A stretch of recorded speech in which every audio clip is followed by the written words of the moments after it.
In this tutorial, I'll show you how to connect Outlook to Notion using Zapier so you can automatically send emails, calendar events, or other Outlook data to your Notion workspace.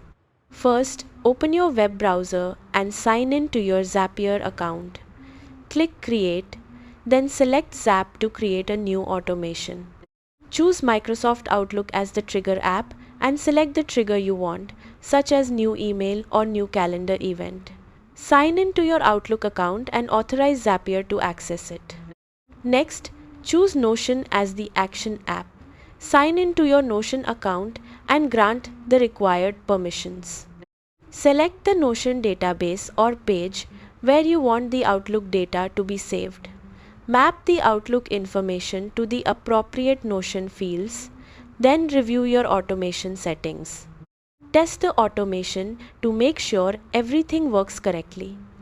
If the test is successful, click Publish or Turn On to activate your Zap. From now on, Zapier will automatically send the selected Outlook data to Notion based on the trigger you configured.